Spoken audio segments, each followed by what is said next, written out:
Hello ಗೆಳೆಯರಿ, ನಮ್ಮ ಲಾಯಕ್ಸ್ ಪ್ರಸ್ತುತಪಡಿಸುತ್ತಿರುವ ಕನ್ನಡದಲ್ಲಿ ದೈನಂದಿನ ಸುದ್ದಿ ವಿಶ್ಲೇಷಣೆಗೆ ತಮಗೆಲ್ಲರಿಗೂ ಸ್ವಾಗತ. ಇಂದು ನಾವು ನೋಡಲಿದ್ದೇವೆ ಮೇ 5, 2026 ದಿ ಹಿಂದೂ ಪತ್ರಿಕೆಯಲ್ಲಿರತಕ್ಕಂಥ ಇಂಪಾರ್ಟೆಂಟ್ ಆರ್ಟಿಕಲ್ಸ್ಗಳನ್ನು. ಚರ್ಚೆಯ ಮೊದಲನೇ ಆರ್ಟಿಕಲ್ ಅನ್ನು ನೋಡೋದಾದ್ರೆ, Supreme court brings survivors of forcible injection of acid in rights of person with disability act. ಈ ಒಂದು ಇಶ್ಯೂ ನಮಗೆ GS ಪೇಪರ್ 2 ನಡಿನಲ್ಲಿ ಗವರ್ನೆನ್ಸ್ ಸೆಕ್ಷನ್ಗೆ ಸಂಬಂಧಪಟ್ಟಂತೆ ಹಾಗೂ ಸೋಷಿಯಲ್ ಜಸ್ಟಿಸ್ನ ಆಧಾರದ ಮೇಲೆ ಕನೆಕ್ಟ್ ಆಗುವಂಥದ್ದು. Rights of persons with disability act 2000 ಆಧಾರದ ಮೇಲೆ ಇರುವಂತಹ ಒಂದು ಲೀಗಲ್ ಡೆಫಿನೇಷನ್ನ ಎನ್ಹಾನ್ಸ್ ಮಾಡಿದ್ದಾರೆ. ಈ ಒಂದು ಆಕ್ಟ್ನ ಮುಖಾಂತರ ಇವಾಗ ನಾವು ಆಸಿಡ್ ವಿಕ್ಟಿಮ್ಸ್ಗಳಿರ್ತಾರಲ್ಲ ಅವ್ರಿಗೆ ಒಂದು ಪ್ರೊಟೆಕ್ಷನ್ ಒದಗಿಸ್ತಾ ಇರುವಂಥದ್ದು. ಆಸಿಡ್ ಅಟ್ಯಾಕ್ ವಿಕ್ಟಿಮ್ಸ್ಗಳನ್ನು ಟ್ರೀಟ್ ಮಾಡ್ತಕ್ಕಂಥ ಹಂತದಲ್ಲಿ ಈ ಒಂದು ಕಾನೂನನ್ನು ಕಾಣ್ತಾ ಇದ್ದೇವೆ. ಸೊ ಇಲ್ಲಿ ಒಂದು ವೇಳೆ ಏನಾದರೂ ಆಸಿಡ್ ಇಂಜೆಸ್ಟ್ ಮಾಡಿದ್ದೇ ಆದರೆ, ಒಬ್ಬ ವ್ಯಕ್ತಿಗೆ ಓರಲ್ ಆಗಿ ಆಸಿಡನ್ನು ಕೊಡೋದ್ರ ಮುಖಾಂತರ ಹಾರ್ಮನ್ನು ಕ್ರಿಯೇಟ್ ಮಾಡಿದ್ದೇ ಆದರೆ ಸರಿಯಾಗಿ ಒಂದು ಲೀಗಲ್ ಬ್ಯಾಕಿಂಗ್ ಇರಲಿಲ್ಲ. ಹಾಗಾಗಿ ಪ್ರಸ್ತುತವಾಗಿ ಸರ್ವೋಚ್ಚ ನ್ಯಾಯಾಲಯ ಹೇಳ್ತಾ ಇರುವಂಥದ್ದು 2016 ಆ್ಯಕ್ಟ್ ಇದೆಯಲ್ಲ, rights of person with disability ಆ್ಯಕ್ಟಲ್ಲೇ ನಾವು ಯಾಕೆ ಆ್ಯಸಿಡನ್ನು ಇಂಜೆಸ್ಟ್ ಮಾಡಿರ್ತಕ್ಕಂತಹ ವಿಕ್ಟಿಮ್ಸ್ಗಳನ್ನು ಇನ್ಕ್ಲೂಡ್ ಮಾಡಬಾರ್ದು ಅನ್ನುವಂಥ ನಿರ್ಧಾರವನ್ನು ತೆಗೆದುಕೊಂಡಿದೆ. ಈ ಮೊದಲಿರುವಂಥ ಲಾ ನಡೆಯಲ್ಲಿ ಎಕ್ಸ್ಕ್ಲೂಡನ್ನು ಮಾಡುವಂಥದ್ದು. ಸೊ 2016 ಆ್ಯಕ್ಟ್ ರಿಕಗ್ನೈಸ್ ಮಾಡಿರೋದು ಒಬ್ಬ ವ್ಯಕ್ತಿ ಮೇಲೆ ಏನಾದರೂ ಆ್ಯಸಿಡನ್ನು ಥ್ರೋ ಮಾಡಿದ್ದೇ ಆದರೆ ಅವರನ್ನು ವಿಕ್ಟಿಮ್ ಆಗಿ ಕನ್ಸಿಡರ್ ಮಾಡೋದಾಗಿ. ಈ ಒಂದು ಪಾಲಿಸಿ ಲೆವೆಲಲ್ಲಿ ಅಥವಾ ಲೀಗಲ್ ಗ್ಯಾಪನ್ನು ನಾವು ನೋಡಿದಾಗ ಒಬ್ಬ ವ್ಯಕ್ತಿಗೆ ಆಸಿಡ್ನ ಮುಖಾಂತರ ಸಾಕಷ್ಟು ಹಾರ್ಮ್ ಆಗಿದೆ. ಹಾಗಾಗಿ ಕೋರ್ಟ್ನ ಒಂದು ಇಂಟರ್ಪ್ರಿಟೇಷನ್ ಅಂತಂದರೆ ಆಸಿಡ್ ಅಟ್ಯಾಕ್ ವಿಕ್ಟಿಮ್ಸ್ಗಳನ್ನು ನಾವು ಮಾತ್ರ ಸಪೋರ್ಟ್ ಮಾಡ್ತಾ ಇದ್ದೇವೆ, ಫೋರ್ಸಿಬಲ್ ಆಗಿ ಆಸಿಡ್ ಇಂಜೆಕ್ಷನ್ ಮಾಡಿರ್ತಕ್ಕಂಥ ಒಂದು ಕಂಡೀಷನನ್ನು ಸಹ ಕ್ರಿಯೇಟ್ ಮಾಡಬೇಕು ಅಂತ. ಸೊ ಹಾಗಾಗಿ 2016 ತಂದಿರತಕ್ಕಂತಹ ಒಂದು ಕಾನೂನಿಗೆ ಸುಪ್ರೀಂ ಕೋರ್ಟ್ ಕೊಟ್ಟಿರುವಂಥ ಒಂದು ಹೇಳಿಕೆ ರೆಟ್ರೋಸ್ಪೆಕ್ಟಿವ್ಲಿ ಅಪ್ಲೈ ಆಗೋದನ್ನು ಗಮನಿಸ್ಬೋದು. ಸೊ ಲೀಗಲ್ ಬೇಸಿಸ್ ಅಂತ ನೋಡಿದಾಗ ಸುಪ್ರೀಂ ಕೋರ್ಟ್ ಆರ್ಟಿಕಲ್ 142 ಅನ್ನು ಇಲ್ಲಿ ಯೂಸ್ ಮಾಡಿಕೊಂಡಿದೆ. ಕಂಪ್ಲೀಟ್ ಆಗಿರುವಂತಹ ಜಸ್ಟಿಸನ್ನು ಒದಗಿಸ್ತಕ್ಕಂಥ ಹಂತದಲ್ಲಿ, ಸಂಪೂರ್ಣವಾಗಿರ್ತಕ್ಕಂಥ ಒಂದು ನ್ಯಾಯವನ್ನು ಒದಗಿಸ್ತಕ್ಕಂಥ ಹಂತದಲ್ಲಿ ಆರ್ಟಿಕಲ್ 142 ನಡಿಯಲ್ಲಿ ಸುಪ್ರೀಂ ಕೋರ್ಟ್ಗೆ ಒಂದು ಸ್ಪೆಷಲ್ ಪವರನ್ನು ನಾವು ಕಾಣ್ತಾ ಇದ್ದೇವೆ. ಸೊ ಹಾಗಾಗಿ ಸೂರ್ಯಕಾಂತ್ ಅವರ ಒಂದು ನೇತೃತ್ವದಲ್ಲಿ ಈ ಒಂದು ಇಶ್ಯೂನ ಕೈ ತೆಗೆದುಕೊಂಡಿದ್ದಾರೆ ಅಂತ ಹೇಳ್ಬೋದು. ಸೊ ಇದರ ಮುಖಾಂತರ ಏನು ಒಂದು ಎಕ್ನಾಲೇಜ್ಮೆಂಟ್ ಮಾಡಿದಾರಲ್ಲ, ಆ್ಯಸಿಡನ್ನು ಇಂಜೆಸ್ಟ್ ಮಾಡ್ಕೊಳ್ಳೋದ್ರ ಮುಖಾಂತರ ಹಾರ್ಮ್ ಆಗುತ್ತಲ್ಲ, ಇದರಲ್ಲಿ ಮಹಿಳೆಯರಿಗೆ ಹೆಚ್ಚು ಪ್ರಮಾಣದಲ್ಲಿ ಇಂಪ್ಯಾಕ್ಟ್ ಆಗಿದೆ, ಮಹಿಳೆಯರೇ ಸಾಕಷ್ಟು ಜನ ವಿಕ್ಟಿಮ್ ಇರೋದನ್ನು ನಾವು ಕಾಣ್ತಾ ಇದ್ದೇವೆ. ಹಾಗಾಗಿ ಕಾನೂನಾತ್ಮಕವಾಗಿ ಆ್ಯಸಿಡನ್ನು ಇಂಜೆಸ್ಟ್ ಮಾಡ್ಕೊಂಡಿರ್ತಕ್ಕಂಥ ವ್ಯಕ್ತಿಗೆ ಒಂದು ಡಿಸಾಬಿಲಿಟಿ ಸ್ಟೇಟಸ್ ಅನ್ನು ಒದಗಿಸ್ತಾ ಇದ್ದಾರಲ್ವಾ, ಇದರಿಂದ ಅವ್ರಿಗೆ ಆರ್ಥಿಕವಾಗಿರ್ತಕ್ಕಂಥ ನೆರವು ಸಿಗುತ್ತೆ, ಫಿನಾನ್ಷಿಯಲ್ ಅಸಿಸ್ಟೆನ್ಸ್ ಸಿಗುತ್ತೆ ಹಾಗೂ ಮೆಡಿಕಲ್ ಕೇರನ್ನು ಸಹ ಒದಗಿಸಲಿಕ್ಕೆ ಸಾಧ್ಯತೆ ಇದೆ. ಕೆಲವು ಹಂತದಲ್ಲಿ ರಿಹ್ಯಾಬಿಲಿಟೇಷನ್ ಸ್ಕೀಮ್ಸ್ಗಳನ್ನು ನಾವು ನೋಡ್ತೇವೆ. ಇವೆಲ್ಲದರ ಒಂದು ಬೆನಿಫಿಟನ್ನು ಅವರು ಪಡೆದುಕೊಳ್ಳಲಿಕ್ಕೆ ಸಾಧ್ಯತೆ ಇದೆ. ಸೊ ಇಲ್ಲಿ ಲೀಗಲ್ ಲೆವೆಲಲ್ಲಿ ಇರುವಂಥ ಒಂದು ಆಸ್ಪೆಕ್ಟ್ ಅಂತಂದರೆ ನಾವು ಈಕ್ವಾಲಿಟಿಯನ್ನು ಎನ್ಶೋರ್ ಮಾಡ್ತಾ ಇದ್ದೇವೆ. ಆ್ಯಸಿಡಿಂದ ಒಟ್ಟಾರೆಯಾಗಿ ಇಂಪ್ಯಾಕ್ಟ್ ಆಗಿರ್ತಕ್ಕಂಥ ವ್ಯಕ್ತಿಗೆ ಬೇಕಾಗಿರುವಂಥ ಅಸಿಸ್ಟೆನ್ಸನ್ನು ಒದಗಿಸ್ತಾ ಇದ್ದೇವೆ. ಸೊ ಕಾಂಪ್ರಿಹೆನ್ಸಿವ್ ಆಗಿರ್ತಕ್ಕಂಥ ಪಾಲಿಸಿ ಫ್ರೇಮ್ವರ್ಕನ್ನು ತೆಗೆದುಕೊಂಡು ಬರಬೇಕು ಅಂತ ಕೋರ್ಟು ಸಹ ಒಂದು ಡೈರೆಕ್ಷನನ್ನು ನೀಡ್ತಾ ಇದೆ. ಲಾಂಗ್ ಟರ್ಮಲ್ಲಿ ಒಂದು ಮೆಡಿಕಲ್ ಕೇರನ್ನು ಒದಗಿಸೋದ್ರ ಮುಖಾಂತರ ರಿಹ್ಯಾಬಿಲಿಟೇಷನ್ಗೆ ಸಂಬಂಧಪಟ್ಟಂತೆ ಹಾಗೂ ಸರ್ವೈವರ್ಸ್ಗೆ ಸಂಬಂಧಿಸಿದಂಥ ಒಂದು ಪ್ರೊಟೆಕ್ಷನ್ ಒದಗಿಸಬೇಕು ಅಂತ ಕೋರ್ಟು ಸಹ ಡೈರೆಕ್ಷನ್ ನೀಡಿದೆ. ಈ ಆಸಿಡ್ ಅಟ್ಯಾಕ್ ಮಾಡತಕ್ಕಂತಹ ವ್ಯಕ್ತಿಗೆ IPC ನಡಿನಲ್ಲಿ ಕಾನೂನಾತ್ಮಕವಾಗಿ ಅವರಿಗೆ 10ರಿಂದ ಲೈಫ್ ಇಂಪ್ರಿಸನ್ಮೆಂಟ್ ತನೂ ಪನಿಷ್ಮೆಂಟನ್ನು ಕೊಡುವಂತಹ ಸಾಧ್ಯತೆಗಳನ್ನು ಕಾಣ್ಬೋದು. ಯಾವ ರೀತಿ ಅಂತ ಇಂಟೆನ್ಸಿಟಿ ಇರುತ್ತೆ, ಹಾರ್ಮ್ ಮಾಡಿರ್ತಕ್ಕಂಥ ಒಂದು ಕಂಡೀಷನನ್ನು ನಾವು ನೋಡೋದ್ರ ಮುಖಾಂತರ ಅವರಿಗೆ ಒಂದು ಪನಿಷ್ಮೆಂಟನ್ನು ಸಹ ಒದಗಿಸಲಾಗುತ್ತೆ ಅಂತ. ಸೊ ಇಲ್ಲಿ ಸುಪ್ರೀಂ ಕೋರ್ಟ್ ತೆಗೆದುಕೊಂಡಿರುವಂಥ ಒಂದು ನಿರ್ಧಾರವನ್ನು ನಾವು ನೋಡಿದಾಗ ಲೆಜಿಸ್ಲೇಟಿವ್ ಗ್ಯಾಪನ್ನು ಅಡ್ರೆಸ್ ಮಾಡಲಿಕ್ಕೆ ಮುಂದಾಗ್ತಾ ಇದ್ದಾರೆ. ಇದನ್ನು ನಾವು ಜುಡಿಷಿಯಲ್ ಆಕ್ಟಿವಿಸಮ್ ಅಂತಲೂ ಸಹ ಕರಿಬೋದು. ಎಕ್ಸಾಮಿನೇಷನ್ ಪರ್ಸ್ಪೆಕ್ಟಿವಲ್ಲಿ ಆರ್ಟಿಕಲ್ 142 ಇಂಪಾರ್ಟೆಂಟ್ ಆಗುತ್ತೆ. ಸೋಷಿಯಲ್ ಜಸ್ಟಿಸನ್ನು ಒದಗಿಸ್ತಕ್ಕಂಥ ಹಂತದಲ್ಲಿ ಆರ್ಟಿಕಲ್ 142 ಅನ್ನು, ಅದರಲ್ಲಿರ್ತಕ್ಕಂಥ ಒಂದು ಪವರನ್ನು ಸುಪ್ರೀಂ ಕೋರ್ಟ್ ಇವಾಗ ಯೂಸ್ ಮಾಡ್ತಾ ಇದೆ. ಸೊ ಇಲ್ಲಿ ಡಿಸಾಬಿಲಿಟಿ ಲಾವನ್ನು ಎಕ್ಸ್ಪಾನ್ಷನ್ ಮಾಡ್ತಾ ಇದೆ ಅನ್ನುವಂಥ ಕ್ಲಾರಿಟಿ ನಮಗೆ ಇಂಪಾರ್ಟೆಂಟ್. ಇನ್ನು ಮುಂದಿನ ಆರ್ಟಿಕಲ್ ಅನ್ನು ನೋಡೋದಾದ್ರೆ, Supreme Court weighs risk of misuse of benefits for trans people. ಈ ಒಂದು ಇಶ್ಯೂ ಕೂಡ ನಮಗೆ GS ಪೇಪರ್ 2 ನಡಿಯಲ್ಲಿ ಗವರ್ನೆನ್ಸ್ ಸೆಕ್ಷನ್ಗೆ ಸಂಬಂಧಪಟ್ಟಂತೆ ಸೋಷಿಯಲ್ ಜಸ್ಟಿಸ್ ಆಸ್ಪೆಕ್ಟ್ನ ಆಧಾರದ ಮೇಲೆ ಕನೆಕ್ಟ್ ಆಗುವಂಥದ್ದು. ರೀಸೆಂಟ್ಲಿ ಸರ್ಕಾರ ಟ್ರಾನ್ಸ್ಜೆಂಡರ್ ಪರ್ಸನ್ಗೆ ಸಂಬಂಧಪಟ್ಟಂಥ ಒಂದು ಅಮೆಂಡ್ಮೆಂಟ್ ಆ್ಯಕ್ಟ್ 2026 ನಡಿಯಲ್ಲಿ ಒಂದು ಪ್ರಪೋಸಲನ್ನು ತೆಗೆದುಕೊಂಡು ಬಂದಿದೆ. ಅದರಲ್ಲೂ ಟ್ರಾನ್ಸ್ಜೆಂಡರ್ಗೆ ಸಂಬಂಧಪಟ್ಟಂತಹ ಒಂದು ಕನ್ಸರ್ನ್ ನಾವು ನೋಡಿದಾಗ ರೈಟ್ಸ್ಗಳ ವಯೋಲೇಷನ್ ಆಗ್ತಾ ಇದೆ ಅನ್ನುವಂತಹ ನಿಟ್ಟಿನಲ್ಲಿ ಸುಪ್ರೀಂ ಕೋರ್ಟಲ್ಲಿ ಒಂದು ಪಿಟಿಷನ್ಸನ್ನು ಕಾಣ್ಬೋದು. ಹಾಗಾಗಿ ಸುಪ್ರೀಂ ಕೋರ್ಟ್ ಈ ಒಂದು ಇಶ್ಯೂವನ್ನು ಎಕ್ಸಾಮಿನೇಷನ್ ಇವಾಗ ಮಾಡ್ತಾ ಇದೆ. ಸುಪ್ರೀಂ ಕೋರ್ಟ್ನ ಕನ್ಸರ್ನ್ಸ್ಗಳು ಯಾವ ರೀತಿ ಆಗಿದೆ, ಲಾ ನಡಿಲಿ ಏನೇನು ಪ್ರಪೋಸಲ್ ಮಾಡಿದ್ದಾರೆ ಅಂತ ನಾವು ಕನೆಕ್ಟ್ ಮಾಡಬೇಕಾಗುತ್ತೆ. ಕಾನ್ಫ್ಲಿಕ್ಟ್ ಏನಿದೆ ಅಂತ ನಾವು ಇಲ್ಲಿ ನೋಡುವಂಥದ್ದು 2026 ಟ್ರಾನ್ಸ್ಜೆಂಡರ್ ಪರ್ಸನ್ ಆ್ಯಕ್ಟ್ ಏನಿದೆ ಇಲ್ಲಿ ಮಾಡುವಂಥ ಒಂದು ಪ್ರಪೋಸಲ್, ಒಬ್ಬ ವ್ಯಕ್ತಿಗೆ ಟ್ರಾನ್ಸ್ಜೆಂಡರ್ ಅನ್ನುವಂಥ ಟೈಟಲನ್ನು ಕೊಡ್ತಾ ಇದೆ ಅಂತಂದರೆ ಮೆಡಿಕಲ್ ಬೋರ್ಡ್ನ ಒಂದು ಅಪ್ರೂವಲನ್ನು ಕಾಣಬೇಕಾಗಿದೆ. ಮೆಡಿಕಲ್ ಬೋರ್ಡ್ ಅಪ್ರೂವಲನ್ನು ಕೊಡಬೇಕು.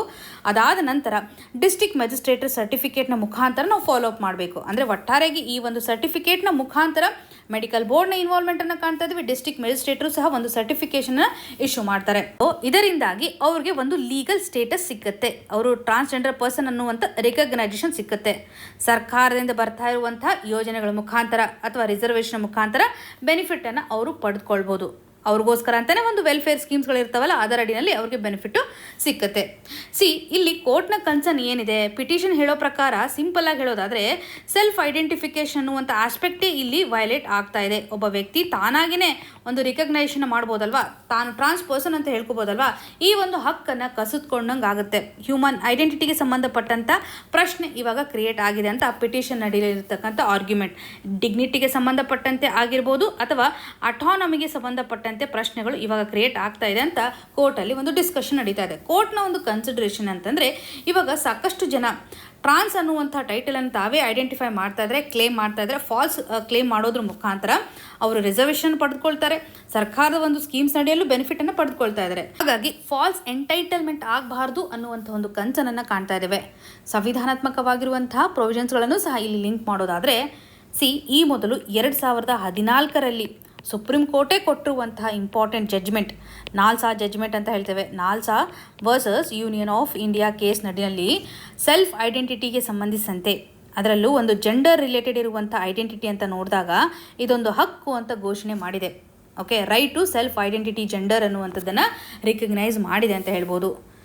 ಟ್ರಾನ್ಸ್ಜೆಂಡರನ್ನು ಥರ್ಡ್ ಜೆಂಡರ್ ಆಗಿ ನಾವು ಕನ್ಸಿಡರ್ ಮಾಡ್ತಾ ಇರುವಂಥದ್ದು. ಇದರ ಮುಖಾಂತರ ಆರ್ಟಿಕಲ್ 14 ಇಂಪಾರ್ಟೆಂಟ್ ಇಕ್ವಾಲಿಟಿನ ಎನ್ಶೋರ್ ಮಾಡ್ತಕ್ಕಂಥ ಹಂತದಲ್ಲಿ, ಆರ್ಟಿಕಲ್ 19 ಫ್ರೀಡಮ್ಗೆ ಸಂಬಂಧಪಟ್ಟಂತೆ, ಆರ್ಟಿಕಲ್ 21 ಆಗಿರ್ಬೋದು ಡಿಗ್ನಿಟಿ ಆ್ಯಂಡ್ ಲೈಫ್ಗೆ ಸಂಬಂಧಪಟ್ಟಂತೆ ಒಂದು ಲಿಂಕೇಜನ್ನು ಎಸ್ಟಾಬ್ಲಿಷ್ಮೆಂಟ್ ಮಾಡಿದ್ದಾರೆ. ಈ ಮೊದಲು ಕೊಟ್ಟಿರುವಂತಹ ಜಡ್ಜ್ಮೆಂಟ್ ನಡೆಯಲ್ಲಿ ಸೆಲ್ಫ್ ಐಡೆಂಟಿಟಿ ಜೆಂಡರ್ಗೆ ಸಂಬಂಧಿಸಿದಂಥ ಒಂದು ಜಡ್ಜ್ಮೆಂಟನ್ನು ಕಾಣ್ತಾ ಇದ್ದೇವೆ.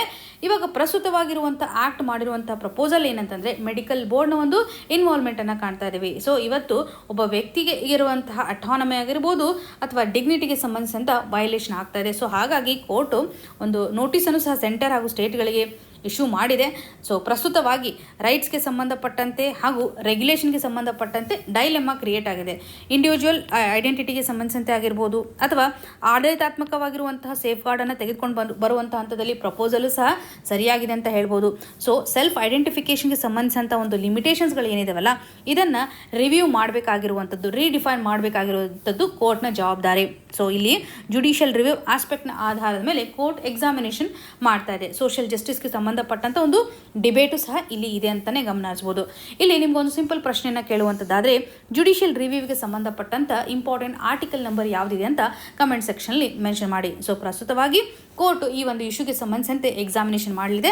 ಯಾವ ರೀತಿಯಂಥ ಪ್ರಶ್ನೆ ಕೋರ್ಟ್ನ ಮುಂದಿದೆ ಅಥವಾ ಈ ಒಂದು ಪ್ರಪೋಸಲ್ಗೆ ಸಂಬಂಧಿಸಿದಂಥ ಪ್ರಶ್ನೆಗಳನ್ನು ನಾವು ಎಕ್ಸಾಮಿನೇಷನಲ್ಲಿ ಎಕ್ಸ್ಪೆಕ್ಟ್ ಮಾಡ್ಬೋದು. ಪ್ರಿಲಿಮ್ಸಲ್ಲೂ ಸಹ ಇಂಪಾರ್ಟೆಂಟ್ ಇಶ್ಯೂ ಹಾಗೂ ಮೇನ್ಸಲ್ಲೂ ಸಹ ವೆರಿ ಇಂಪಾರ್ಟೆಂಟ್ ಆಸ್ಪೆಕ್ಟನ್ನು ನಾವಿಲ್ಲಿ ಕನೆಕ್ಟ್ ಮಾಡ್ಬೋದು. ಇನ್ನು ಮುಂದಿನದಾಗಿ households face rising medical inflation.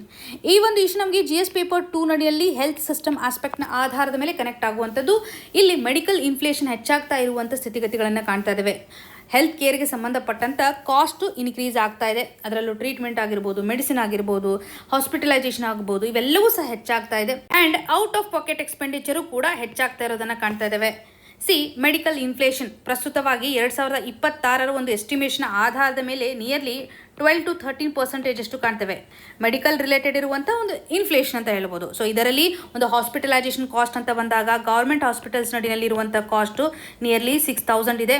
And private ಹಾಸ್ಪಿಟಲ್ಸ್ಗಳನ್ನು ನಾವು ತೆಗೆದುಕೊಂಡಾಗ ಇದರಡಿನಲ್ಲಿ ನಿಯರ್ಲಿ 50,000 ಪ್ಲಸ್ ಅಷ್ಟು ನಾವು ಕಾಸ್ಟನ್ನು ಕಾಣ್ತಾ ಇದ್ದೇವೆ. ಹಾಸ್ಪಿಟಲ್ಗೆ ಸಂಬಂಧಪಟ್ಟಂಥ ಒಂದು ಎಕ್ಸ್ಪೆಂಡಿಚರ್ 60% ಅಷ್ಟು ಪ್ರೈವೇಟ್ ಸೆಕ್ಟರಲ್ಲಿ ನಾವು ಹಾಸ್ಪಿಟಲೈಸೇಷನ್ ಕಂಡೀಷನನ್ನು ಕಾಣ್ತಾ ಇದ್ದೇವೆ.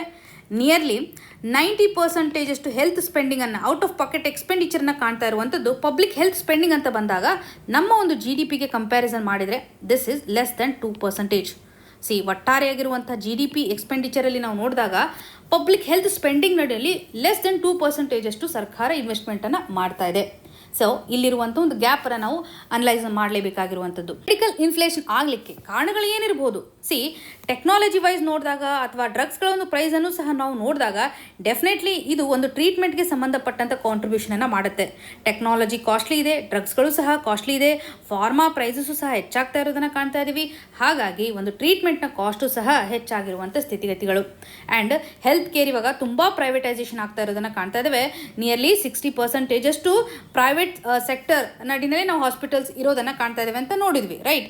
ಸೊ ಪ್ರೈವೇಟೈಸೇಷನ್ ಹೆಚ್ಚಾಗ್ತಾ ಇರುವಂಥ ಹಂತದಲ್ಲಿ ಪ್ರಾಫಿಟ್ ಹೆಚ್ಚಿನ ಪ್ರಮಾಣದಲ್ಲಿ ಇಲ್ಲಿ ಫೋಕಸ್ ಆಗ್ತಾ ಇರುತ್ತೆ.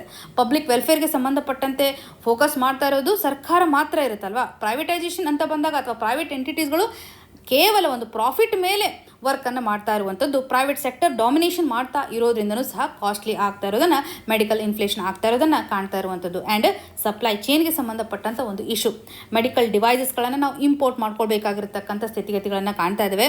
ಗ್ಲೋಬಲ್ ಲೆವೆಲಲ್ಲೂ ಸಹ ಮೆಡಿಕಲ್ ಡಿವೈಸಸ್ಗಳ ಒಂದು ಪ್ರೈಸ್ ಹೆಚ್ಚಾಗಿರುವಂಥ ಸ್ಥಿತಿಗತಿಗಳನ್ನು ಕಾಣ್ತಾ ಇದ್ದೇವೆ. ಆ್ಯಂಡ್ ಪ್ರಸ್ತುತವಾಗಿ ಒಂದು ನಾನ್ ಕಮ್ಯುನಿಕೇಬಲ್ ಡಿಸೀಸ್ಗೆ ಸಂಬಂಧಪಟ್ಟಂತೆ ಸಂಖ್ಯೆಗಳು ಸಹ ಹೆಚ್ಚಾಗ್ತಾ ಇರುವಂಥದ್ದು, ಏಜಿಂಗ್ ಪಾಪ್ಯುಲೇಷನನ್ನು ಕಾಣ್ತಾ ಇದ್ದೇವೆ. ಹಾಗಾಗಿ ನಾವು ಮೆಡಿಕಲ್ ಸೆಕ್ಟರ್ ನಡಿಯಲ್ಲಿ ಒಂದು ಇನ್ಫ್ಲೇಷನ್ ಆಗಿರುವಂಥ ಸ್ಥಿತಿಗತಿಗಳನ್ನು ಕಾಣ್ಬೋದು. ಸೊ ಒಟ್ಟಾರೆಯಾಗಿ ನಾವು ನೋಡೋದಾದರೆ ಫಿನಾನ್ಷಿಯಲ್ ಬರ್ಡನ್ ಇದೆ, ಡೆಫಿನೆಟ್ಲಿ ಇವಾಗ ಫಿನಾನ್ಷಿಯಲ್ ಬರ್ಡನ್ ಇದೆ. ಫ್ಯಾಮಿಲೀಸ್ಗಳ ಮೇಲೆ ಒಂದು ಲೋನ್ಸನ್ನು ತೆಗೆದುಕೊಳ್ಬೇಕು ಅಥವಾ ಅಸೆಟ್ಸ್ಗಳನ್ನು ಸೆಲ್ ಮಾಡೋದ್ರ ಮುಖಾಂತರ ಮಾತ್ರ ಅವರು ಹೆಲ್ತ್ ಎಕ್ಸ್ಪೆಂಡಿಚರ್ನ ಮಾಡಬೇಕಾಗಿರುವಂಥ ಸ್ಥಿತಿಗತಿಗಳನ್ನು ಕಾಣ್ತಾ ಇದ್ದೇವೆ. ಆ್ಯಂಡ್ ಇನ್ಶೂರೆನ್ಸ್ ಲೆವೆಲಲ್ಲೂ ಸಹ ಒಂದು ಗ್ಯಾಪನ್ನು ಗಮನ ಹರಿಸ್ಬೋದು. ಸೊ ಪ್ರಸ್ತುತವಾಗಿ ಸಾಕಷ್ಟು ಜನ ಇನ್ಶೂರೆನ್ಸನ್ನು ತೆಗೆದುಕೊಂಡಿಲ್ಲ. ಸೊ ಹೆಲ್ತ್ ಇನ್ಶೂರೆನ್ಸ್ ಪೆನೆಟ್ರೇಷನ್ ಹೆಚ್ಚಾಗಲಿ ಅನ್ನುವಂತಹ ನಿಟ್ಟಿನಲ್ಲಿ ಏಜಿಂಗ್ ಪಾಪ್ಯುಲೇಷನ್ ಇದೆ. ಹಾಗಾಗಿ ನಾವು ಹೆಲ್ತ್ ಕವರೇಜನ್ನು ಹೆಚ್ಚು ಮಾಡಬೇಕು ಅಂತ ಸರ್ಕಾರ ರೀಸೆಂಟಾಗಿ GST ಸ್ಲ್ಯಾಬಲ್ಲಿ ಬದಲಾವಣೆ ಮಾಡಿರ್ತಕ್ಕಂಥ ಹಂತದಲ್ಲಿ ಇನ್ಶೂರೆನ್ಸ್ಗೆ ಸಂಬಂಧಪಟ್ಟಂತೆ ಟ್ಯಾಕ್ಸನ್ನು 0%ಗೆ ರೆಡ್ಯೂಸ್ ಮಾಡಿರೋದಾಗಿ ನೋಡಬಹುದು, ರೈಟ್. ಸರ್ಕಾರ ಹಂತ ಹಂತವಾಗಿಯೂ ಸಹ ಬದಲಾವಣೆಯನ್ನು ಮಾಡ್ಕೊಳ್ತಾ ಬರ್ತಾ ಇದೆ. ಆ್ಯಂಡ್ ಹೆಲ್ತ್ ಕೇರ್ ಎಕ್ಸೆಸಿಬಿಲಿಟಿ ಆಧಾರದ ಮೇಲೆ ಇನ್ಇಕ್ವಾಲಿಟಿಯೂ ಸಹ ಇಲ್ಲಿ ಕ್ರಿಯೇಟ್ ಆಗ್ತಾ ಇದೆ. ಬಡವರು ಕೇವಲ ಗೌರ್ಮೆಂಟ್ ಹಾಸ್ಪಿಟಲ್ಸ್ಗಳ ಮೇಲೆ ಅವಲಂಬನೆ ಆಗಿರೋದನ್ನು ಕಾಣ್ತಾ ಇದ್ದೇವೆ. ಹಾಗಾಗಿನೇ ಸರ್ಕಾರ ಆಯುಷ್ಮಾನ್ ಭಾರತ್ ಪ್ರಧಾನಮಂತ್ರಿ ಜನ್ ಆರೋಗ್ಯ ಯೋಜನೆಯನ್ನು ಜಾರಿಗೆ ತೆಗೆದುಕೊಂಡು ಬಂದಿದೆ. ಇದರ ಮುಖಾಂತರ ಒಂದು ಫ್ಯಾಮಿಲಿಗೆ ನಿಯರ್ಲಿ 5 lakh ಅಷ್ಟು ಕವರೇಜನ್ನು ಮಾಡಬೇಕು ಅಂತ, ಅದರಲ್ಲೂ ಪುವರ್ ಪೀಪಲ್ ಮೇಲೆ ಟಾರ್ಗೆಟನ್ನು ಮಾಡ್ತಾ ಇದ್ದಾರೆ. ವಲ್ನರಬಲ್ ಸೆಕ್ಷನ್ಗೆ ಸಂಬಂಧಪಟ್ಟಂತೆ ಒಂದು ಹೆಲ್ತ್ ಕವರೇಜನ್ನು ಮಾಡುವಂಥದ್ದು. ಸೊ ಸರ್ವೋಚ್ಚ ನ್ಯಾಯಾಲಯನೂ ಕೂಡ ಪ್ರೈವೇಟ್ ಹಾಸ್ಪಿಟಲ್ಸ್ಗಳಲ್ಲಿ ಆಗ್ತಾ ಇರುವಂಥ ಒಂದು ಪ್ರೈಸಿಂಗನ್ನು ರೆಗ್ಯುಲೇಟ್ ಮಾಡಬೇಕು ಅಂತ ಎಂಫಸಿಸ್ ಮಾಡ್ತಾ ಇದೆ. 2010 ಒಂದು ಕಾನೂನನ್ನು ನೋಡೋದಾದರೆ ಕ್ಲಿನಿಕಲ್ ಎಸ್ಟಾಬ್ಲಿಷ್ಮೆಂಟ್ ಆ್ಯಕ್ಟ್, ಈ ಒಂದು ಆ್ಯಕ್ಟ್ ನಡಿನಲ್ಲಿ ಪ್ರೈಸಿಂಗ್ಗೆ ಸಂಬಂಧಪಟ್ಟಂಥ ಗೈಡ್ಲೈನ್ಸ್ಗಳನ್ನು ಕಾಣ್ತೇವೆ. ಕಾನೂನು ಇದ್ದರೂ ಕೂಡ ಇದನ್ನು ನಾವು ಸರಿಯಾಗಿ ಇಂಪ್ಲಿಮೆಂಟ್ ಮಾಡ್ತಾ ಇಲ್ಲ, ವೀಕ್ ಎನ್ಫೋರ್ಸ್ಮೆಂಟ್ ಕಂಡೀಷನ್ ಇದೆ ಅಂತಲೇ ಕಾಣ್ಬೋದು. ಇಲ್ಲಿ ಕೆಲವೊಂದಿಷ್ಟು ಸ್ಟ್ರಕ್ಚರಲ್ ಪ್ರಾಬ್ಲಮ್ಗಳು ಇದ್ದೇ ಇದ್ದಾವೆ. ಪಬ್ಲಿಕ್ ಎಕ್ಸ್ಪೆಂಡಿಚರ್ ಅಂತ ಬಂದಾಗ ತುಂಬ ಕಡಿಮೆ ಮಾಡ್ತಾ ಇದ್ದಾವೆ, ಸರಿಯಾದಂಥ ಒಂದು ಇನ್ಫ್ರಾಸ್ಟ್ರಕ್ಚರ್ ಇಲ್ಲದೆ ಇರುವಂಥ ಸ್ಥಿತಿಗತಿಗಳನ್ನು ಕಾಣ್ತಾ ಇದ್ದಾವೆ. ಆ್ಯಂಡ್ ಮಿಸ್ಸಿಂಗ್ ಮಿಡಲ್ ಸಿಚುವೇಷನನ್ನು ನಾವು ಫೇಸ್ ಮಾಡಬೇಕಾಗಿದೆ. ಒಬ್ಬ ವ್ಯಕ್ತಿ ಕಂಪ್ಲೀಟಾಗಿ ಪುವರೂ ಇಲ್ಲ, ಕಂಪ್ಲೀಟಾಗಿ ರಿಚ್ನೂ ಇಲ್ಲ ಅಂತ ಹೇಳ್ಬೋದು. ಸೊ ರಿಚ್ ಇದ್ದರೆ ಅವರು ಪ್ರೈವೇಟ್ ಇನ್ಶೂರೆನ್ಸನ್ನು ತೆಗೆದುಕೊಳ್ಳಿಕ್ಕೆ ಸಾಧ್ಯತೆ ಇದೆ, ಅಥವಾ ಪುವರ್ ಇದ್ದರೆ ಸರ್ಕಾರದ ಒಂದು ಬೆನಿಫಿಟನ್ನು ತೆಗೆದುಕೊಳ್ಳಿಕ್ಕೆ ಸಾಧ್ಯತೆ ಇದೆ. ಸರ್ಕಾರದ ಯೋಜನೆಯಲ್ಲಿ ಬೆನಿಫಿಟ್ ಪಡ್ಕೊಳ್ಬೇಕು ಅಂತಂದರೆ ಅವರು ಪುವರ್ ಇರಬೇಕು, ಪ್ರೈವೇಟ್ ಇನ್ಶೂರೆನ್ಸನ್ನು ಅಫೋರ್ಡ್ ಮಾಡ್ಕೋಬೇಕು ಅಂತಂದರೆ ರಿಚ್ ಇರಬೇಕು. ಮಿಡಲ್ ಕ್ಲಾಸಲ್ಲಿ ಇರ್ತಕ್ಕಂಥ ಜನರು ಹೆಲ್ತ್ ಎಕ್ಸ್ಪೆಂಡಿಚರ್ನ ಹೆಚ್ಚಿನ ಪ್ರಮಾಣದಲ್ಲಿ ಮಾಡಬೇಕಾಗುತ್ತೆ. ಹಾಗಾಗಿ ಒಂದು ಸಜೆಷನ್ ಅಂತಂದರೆ ಪಬ್ಲಿಕ್ ಹೆಲ್ತ್ ಕೇರ್ಗೆ ಸಂಬಂಧಪಟ್ಟಂಥ ಒಂದು ಎಕ್ಸ್ಪೆಂಡಿಚರ್ನ ಸ್ಟ್ರಾಂಗ್ ಮಾಡಬೇಕು. ನಮ್ಮ ಒಂದು GDP ನಲ್ಲಿ ಕಾಂಟ್ರಿಬ್ಯೂಷನ್ ನೋಡಿದಾಗ ಲೆಸ್ ದೆನ್ 2% ಇದೆಲ್ಲ. ಸೊ ಇದನ್ನು ಎನ್ಹ್ಯಾನ್ಸ್ ಮಾಡೋದ್ರ ಮುಖಾಂತರ 2.5ಗಿನ್ನೂ ಹೆಚ್ಚಿನ ಪ್ರಮಾಣದಲ್ಲಿ ನಾವು ಎಕ್ಸ್ಪೆಂಡಿಚರ್ ಮಾಡಿದ್ದೇ ಆದರೆ ಬ್ಯಾಲೆನ್ಸನ್ನು ಮಾಡ್ಬೋದು. ಎಸೆನ್ಷಿಯಲ್ ಮೆಡಿಸಿನ್ಗೆ ಸಂಬಂಧಪಟ್ಟಂಥ ಒಂದು ಲಿಸ್ಟನ್ನು ಮಾಡಬೇಕು. ಇದರಿಂದಾಗಿ ಡ್ರಗ್ಸ್ಗಳನ್ನು ಅಥವಾ ಡ್ರಗ್ಸ್ಗೆ ಸಂಬಂಧಪಟ್ಟಂಥ ಪ್ರೈಸಸ್ಗಳನ್ನು ಕಂಟ್ರೋಲ್ ಮಾಡಲಿಕ್ಕೆ ಸಾಧ್ಯತೆ ಇದೆ. ಇದರಿಂದ ಒಂದು ಟ್ರೀಟ್ಮೆಂಟು ಸಹ ಕಾಸ್ಟ್ಲಿ ಆಗೋದಿಲ್ಲ. ಪ್ರೈಸ್ ರೆಗ್ಯುಲೇಷನ್ ಸರಿಯಾಗಿ ಮಾಡಬೇಕು, ಟ್ರಾನ್ಸ್ಪರೆನ್ಸಿನ ಎನ್ಶೋರ್ ಮಾಡಬೇಕಾಗುತ್ತೆ. ಯೂನಿವರ್ಸಲ್ ಆಗಿರುವಂಥ ಹೆಲ್ತ್ ಕವರೇಜನ್ನು ತೆಗೆದುಕೊಂಡು ಬರಬೇಕು ಅಂತಂದರೆ ಪುವರ್ ಪೀಪಲ್ಗೂ ಸಹ ಇವತ್ತು ಇನ್ಶೂರೆನ್ಸ್ ಅವೈಲೇಬಲ್ ಇರಬೇಕು. ಇದರ ಮುಖಾಂತರ ನಾವು ಸರಿಯಾದಂಥ ಹೆಲ್ತ್ ಕೇರನ್ನು ಅವ್ರಿಗೆ ಒದಗಿಸಲಿಕ್ಕೆ ಸಾಧ್ಯತೆ ಇದೆ. ಒಟ್ಟಾರೆಯಾಗಿ ನಾವು ಪ್ರಿವೆಂಟಿವ್ ಹೆಲ್ತ್ ಕೇರನ್ನು ತೆಗೆದುಕೊಂಡು ಬರಬೇಕು. ಲೈಫ್ ಸ್ಟೈಲ್ ಚೇಂಜಸ್ ಆಗಿರ್ಬೋದು, ಸ್ಕ್ರೀನಿಂಗ್, ಇವೆಲ್ಲವನ್ನ ಮಾಡೋದ್ರ ಮುಖಾಂತರ ಹೆಲ್ತ್ ಕೇರ್ಗೆ ಸಂಬಂಧಿಸಿದಂತೆ ಹೋಲಿಸ್ಟಿಕ್ ಆಗಿರುವಂತಹ ಒಂದು ಕವರೇಜನ್ನು ಮಾಡಲಿಕ್ಕೆ ಸಾಧ್ಯತೆ ಇದೆ. ಸೊ ಎಕ್ಸಾಮಿನೇಷನ್ ಪರ್ಸ್ಪೆಕ್ಟಿವ್ ಅಲ್ಲಿ ಮೇನ್ಸ್ ಅಲ್ಲಿ ಆನ್ಸರ್ನ ಬರೀತಕ್ಕಂಥ ಹಂತದಲ್ಲಿ ಮೆಡಿಕಲ್ ಕಾಸ್ಟ್ಗಳು ಹೆಚ್ಚಾಗಲಿಕ್ಕೆ ಕಾರಣಗಳು ಏನಿದಾವೆ, ಇದರಿಂದ ಯಾವ ರೀತಿಯಂಥ ಕಾನ್ಸಿಕ್ವೆನ್ಸಸ್ಗಳು ಕ್ರಿಯೇಟ್ ಆಗುತ್ತೆ, ಫೈನಾನ್ಷಿಯಲ್ ಡಿಸ್ಟ್ರೆಸ್ ಆಗಿರ್ಬೋದು, ಔಟ್ ಆಫ್ ಪಾಕೆಟ್ ಎಕ್ಸ್ಪೆಂಡಿಚರ್ ಆಗಿರ್ಬೋದು, ಒಬ್ಬ ವ್ಯಕ್ತಿ ಅಸೆಟ್ಸ್ಗಳನ್ನು ಸೆಲ್ ಮಾಡಬೇಕು, ಲೋನ್ಸ್ಗಳನ್ನು ತೆಗೆದುಕೊಳ್ಬೇಕು, ಇದೊಂದು ಇನ್ಇಕ್ವಾಲಿಟಿಯನ್ನು ಹೆಚ್ಚು ಮಾಡ್ತಾ ಹೋಗುತ್ತೆ. ಹಾಗಾಗಿ ಒಂದು ರಿಫಾರ್ಮ್ನ ಅವಶ್ಯಕತೆ ಇದೆ. ಪ್ರಸ್ತುತವಾಗಿರ್ತಕ್ಕಂಥ ಲಾಗಳನ್ನು ನಾವು ಸರಿಯಾಗಿ ಇಂಪ್ಲಿಮೆಂಟ್ ಮಾಡಬೇಕು. ವೀಕ್ ಎನ್ಫೋರ್ಸ್ಮೆಂಟ್ ಆಗಿರ್ಬೋದು, ಪಬ್ಲಿಕ್ ಎಕ್ಸ್ಪೆಂಡಿಚರ್ಗೆ ಸಂಬಂಧಪಟ್ಟಂತ ಪ್ರಾಸೆಸ್ಗಳು ಏನಿದಾವೆ, ಇನ್ಶೂರೆನ್ಸ್ ಅನ್ನು ಹೆಚ್ಚಿನ ಪ್ರಮಾಣದಲ್ಲಿ ಕವರೇಜ್ ಮಾಡಬೇಕು, ರೆಗ್ಯುಲೇಷನ್ಸ್ ಅನ್ನು ತರೋದ್ರ ಮುಖಾಂತರ. ಸೊ ಒಟ್ಟಾರೆಯಾಗಿ ಒಂದು ರಿಫಾರ್ಮ್ನ ಅವಶ್ಯಕತೆ ಇದೆ ಅಂತ ನೀವು ಕನ್ಕ್ಲೂಷನ್ ಅನ್ನು ಕೊಡಬೇಕಾಗುತ್ತೆ. ಸೊ ಯಾವ ರೀತಿಯಂತ ಪ್ರಶ್ನೆಗಳನ್ನು ಕೇಳಿರ್ತಾರೆ ಅದರ ಆಧಾರದ ಮೇಲೆ ನಿಮ್ಮ ಒಂದು ಕನ್ಕ್ಲೂಷನ್ ಇರಬೇಕು. ಇನ್ನು ಮುಂದಿನದಾಗಿ what does the latest ruling mean for forest rights act? ಈ ಒಂದು ಇಶ್ಯೂ ನಮಗೆ GS ಪೇಪರ್ 2 ನಡಿಯಲ್ಲಿ ಸೋಷಿಯಲ್ ಜಸ್ಟಿಸ್, GS ಪೇಪರ್ 3 ನಡಿಯಲ್ಲಿ ಎನ್ವಿರಾನ್ಮೆಂಟ್ ಸೆಕ್ಷನ್ಗೆ ಸಂಬಂಧಪಟ್ಟಂತೆ ಇಂಪಾರ್ಟೆಂಟ್ ಲಾಸ್ ಅಂಡ್ ಆಕ್ಟ್ ಅಲ್ಲಿ ಕನೆಕ್ಟ್ ಮಾಡುವಂಥದ್ದು. ರೀಸೆಂಟ್ಲಿ ಟ್ರೈಬಲ್ಸ್ಗೆ ಸಂಬಂಧಪಟ್ಟಂಥ ಒಂದು ರೈಟ್, ಆದಿವಾಸಿಗಳಿಗೆ ಸಂಬಂಧಿಸಿದಂಥ ಒಂದು ಹಕ್ಕನ್ನು ನಿರ್ಧಾರ ಮಾಡುವಂಥ ಹಂತದಲ್ಲಿ ಡಿಸ್ಟಿಕ್ ಲೆವೆಲ್ ಕಮಿಟಿ ಒಂದು ನಿರ್ಧಾರವನ್ನು ತೆಗೆದುಕೊಂಡಿರುತ್ತೆ. ಡಿಸ್ಟಿಕ್ ಲೆವೆಲ್ ಕಮಿಟಿ ತೆಗೆದುಕೊಂಡಿರುವಂಥ ಒಂದು ನಿರ್ಧಾರವನ್ನು ಅಲಹಾಬಾದ್ ಹೈಕೋರ್ಟ್ ಇವಾಗ ರಿಜೆಕ್ಟನ್ನು ಮಾಡಿದೆ.